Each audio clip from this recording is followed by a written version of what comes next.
আসসালামু আলাইকুম রহমতুল্লাহ। Home today একাডেমিতে তোমাদের জানাই স্বাগত। আশা করি তোমরা ভালো আছো। আজ আমি তোমাদের সাথে আলোচনা করব নবম শ্রেণী ডিজিটাল প্রযুক্তি অর্থাৎ 2024 শিক্ষাবর্ষের ষান্মাসিক সামষ্টিক মূল্যায়নের নমুনা প্রশ্নের সমাধান নিয়ে মূলত আলোচনা করব। তোমরা জানো যে তোমাদের 6 জুলাই অর্থাৎ আগামীকাল তোমাদের ডিজিটাল প্রযুক্তি বিষয়ে ষান্মাসিক সামষ্টিক মূল্যায়ন অনুষ্ঠিত হবে। আর তোমরা এর আগে যে তোমাদের পরীক্ষাটা ছিল সেটাতে তোমরা দেখেছো যে আগের রাতে তোমরা কি পাইছিল, এই প্রশ্ন পাইছিলে এবং তার সমাধান পাইছো, কিন্তু আজকে হয়তো সেই সম্ভাবনা নাও থাকতে পারে, কেননা তোমাদের এই কিছু নির্দেশনা দিয়ে দিচ্ছে যে আসলে প্রশ্ন ফাঁস নাও হইতে পারে। তাহলে তোমাদেরকে এই জন্য মূলত কিছু নমুনা প্রশ্ন নিয়ে হাজির হয়েছে যেগুলো তোমাদের পরীক্ষার জন্য খুবই গুরুত্বপূর্ণ। তা আমরা দেখে নিই যে আসলে তোমাদেরকে কোন কোন অধ্যায়গুলো তোমাদের সামষ্টিক মূল্যায়নের জন্য নির্ধারিত হয়েছিল। তার মানে আমরা দেখেছি যে তোমাদের পাঠ্য বইয়ের 1 থেকে 70 পৃষ্ঠা পর্যন্ত যে রয়েছে, অর্থাৎ প্রথম অধ্যায় অর্থাৎ ডিজিটাল আগামীর প্রস্তুতি এবং সাইবার ঝুঁকি সম্পর্কে জানি, তথ্য নিরাপত্তা নিশ্চিত করে, অর্থাৎ তোমার অধ্যায় 1 ও 2 অর্থাৎ এই দুটাই মূলত তোমাদের জন্য নির্ধারিত আছে। তো চলো আমরা এই অধ্যায় 1 এবং 2 এর উপর কিছু গুরুত্বপূর্ণ নমুনা প্রশ্ন দেখে নেই যেগুলো তোমাদের পরীক্ষায় খুবই গুরুত্বপূর্ণ বা পরীক্ষায় আসার মতো।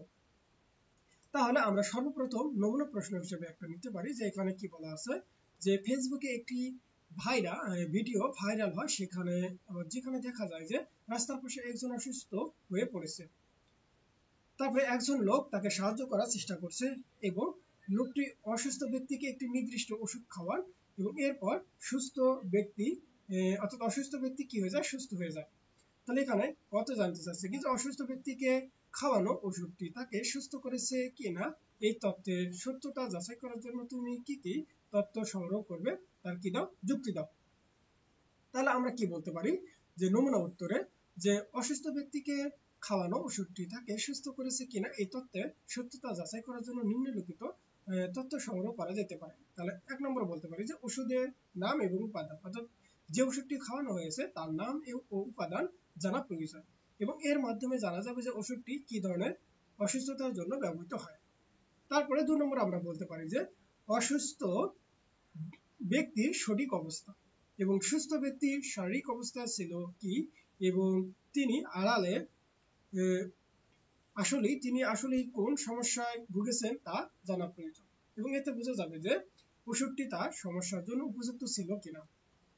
তারপর 3 নম্বরে আমরা কি বলতে পারি যে চিকিৎসা ইতিহাস, অর্থাৎ অসুস্থ ব্যক্তির পূর্বে চিকিৎসা ইতিহাস জানা দরকার এবং এতে বোঝা যাবে যে তিনি পূর্বে কোনো ওষুধ গ্রহণ করেছেন এবং এর ফলে কোনো প্রভাব দেখা গিয়েছে কি না।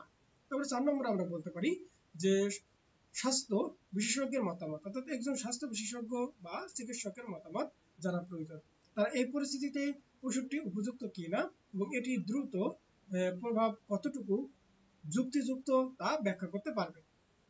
এবং 5 নম্বরে আমরা বলতে পারি যে প্রাসঙ্গিক গবেষণা ও তথ্য, অর্থাৎ উক্ত ওষুধটি নিয়ে কোনো গবেষণা রয়েছে কিনা এবং তা কতটুকু কার্যকরী তা জানা যাবে এবং প্রাসঙ্গিক গবেষণা ও তথ্য সংগ্রহ করা প্রয়োজন। তাহলে আশা করি তোমরা এতটুকু বুঝতে পারছো।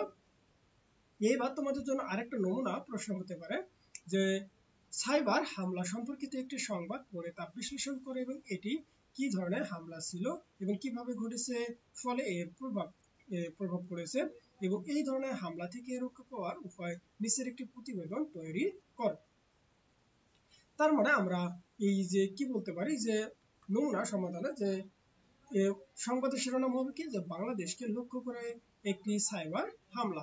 তাহলে সংবাদের উৎস হতে পারে সেটা প্রথম আলো বা অন্য কোনো পত্রিকা হতে পারে। সংবাদের তারিখ মনে করো যে 23 আগস্ট 2023। এবার প্রতিবেদন তোমাদেরকে লিখতে বলা হচ্ছে। তাহলে এখানে আমাদেরকে কি বলতেছে মূলত যে সংবাদের বিবরণ গত 22 আগস্ট রাতে বাংলাদেশকে লক্ষ্য করে একটি সাইবার হামলা ঘটে এবং এই হামলায় বেশ কয়েকটি সরকারি ও বেসরকারি প্রতিষ্ঠানের ওয়েবসাইট এবং সামাজিক যোগাযোগ মাধ্যম অ্যাকাউন্ট আক্রান্ত হয় এবং হামলার প্রভাব কি পড়ে যে এই হামলার ফলে আক্রান্ত ওয়েবসাইট ও সামাজিক যোগাযোগ মাধ্যম অ্যাকাউন্টগুলো অকেজো হয়ে পড়ে এবং এতে ব্যবহারকারীরা তাদের কাজ করতে বা তথ্য পেতে সমস্যার সম্মুখীন হয়। তারপরে মূলত হচ্ছে হামলার প্রভাব। তাহলে এই হামলার ফলে আক্রান্ত ওয়েবসাইট এবং সামাজিক যোগাযোগ মাধ্যম অ্যাকাউন্টগুলো অকেজো হয়ে পড়ে এবং এতে ব্যবহারকারীরা তাদের কাজ করতে বা তথ্য পেতে সমস্যার সম্মুখীন হয়। তারপরে হামলা থেকে রক্ষা পাওয়ার উপায়। তারপরে এই ধরনের হামলা থেকে রক্ষা পেতে সরকার ও ব্যক্তিগত প্রতিষ্ঠানগুলোকে নিম্নলিখিত পদক্ষেপ গ্রহণ করা যেতে পারে। তার কি, যে সাইবার নিরাপত্তা সচেতন বৃদ্ধি, সঠিক সফটওয়্যার এবং হার্ডওয়্যার ব্যবহার, নিয়মিত সফটওয়্যার এবং পাসওয়ার্ড আপলোড এবং সাইবার নিরাপত্তা পরিষেবা গ্রহণ করা। তারপরে ব্যক্তিগত এই হামলা থেকে রক্ষা পেতে যা যা করা প্রয়োজন এখান থেকে তোমরা একটু দেখে নেবা যে আসলে কি কি করতে হবে। এবার তারপরে আমরা নমুনা প্রশ্ন হিসেবে বলতে পারি যে সাইবার অপরাধ কি এবং সাইবার অপরাধ থেকে বেঁচে থাকতে তুমি কি কি পথ অবলম্বন করবা। তাহলে কি কি পথ অবলম্বন করা যেতে পারে, যে দেখো এই যে সাইবার অপরাধ হলো কি ইন্টারনেট এবং ডিজিটাল প্ল্যাটফর্মগুলিতে অপরাধী কার্যকর করা এবং এগুলি সম্প্রতি বেড়ে গেছে কারণ ডিজিটাল প্রযুক্তি ব্যবহার এবং ডাটা সংগ্রহের বৃদ্ধি হয়েছে। এবং এই অপরাধগুলির মধ্যে রয়েছে ফিশিং, মেলওয়্যার, সময় অ্যাটাক এবং ডাটাবেস হ্যাকিং ইত্যাদি। এগুলো সাইবার অপরাধ থেকে বাঁচতে নিম্নলিখিত উপায় অবলম্বন করা যেতে পারে। যেমন সুরক্ষার জন্য প্রতিবেদন তৈরি করুন।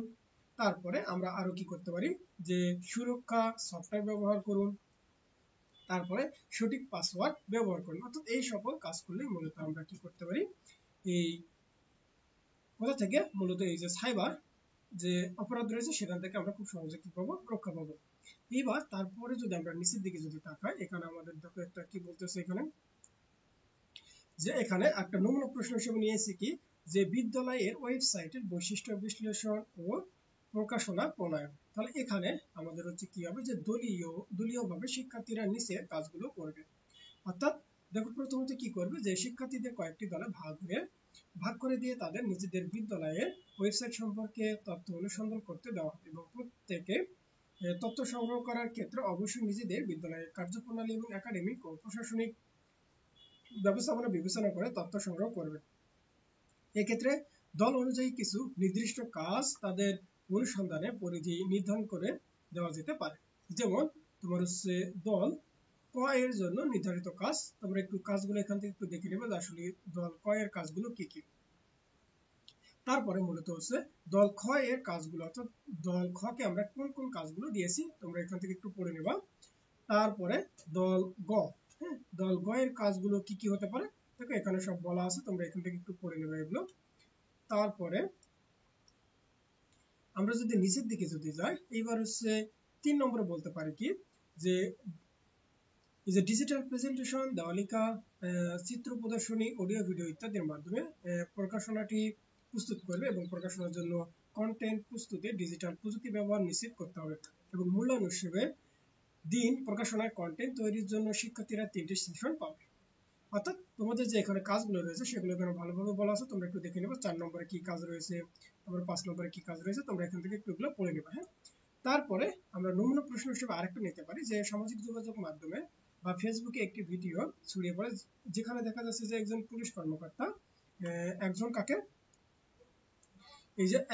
সাধারণ নাগরিককে মারধর করছে এবং ভিডিওটি দেখে জনগণের মধ্যে ক্ষোভের সৃষ্টি হয় এবং একই ঘটনা পরবর্তীতে গণমাধ্যমগুলোতে প্রচার হয়। তাহলে এখানে প্রশ্ন থেকে বলতেছে যে ভিডিওটি ভাইরাল হওয়ার ফলে কি কি ঘটনার সূত্রপাত হতে পারে বলে তুমি মনে করো, তা বিশ্লেষণ করো।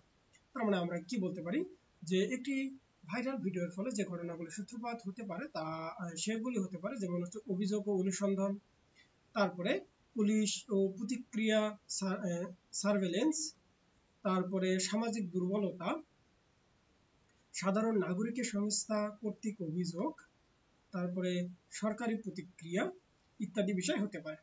তারপরে দেখো আরেকটা নমুনা প্রশ্ন এখানে নেওয়া হয়েছে, যে কি কি কারণে একটি সংবাদ প্রভাবিত হতে পারে বলে তুমি মনে করো, তা কি করে বিশ্লেষণ করো। তার মানে কি, একটি সংবাদ প্রভাবিত হতে পারে নিম্নলিখিত কারণে, যেমন হচ্ছে সময় ও ঘটনা গুরুত্বপূর্ণতা, তারপরে বিশেষজ্ঞের মতামত ও মন্তব্য, তোমরা একটু এখান থেকে একটু এগুলো পড়ে নেবা। তারপরে গভীর প্রতিবেদন ও পরিবেশনার মাধ্যম, তারপরে সংবাদের আকর্ষণীয়তা ও সমৃদ্ধতা।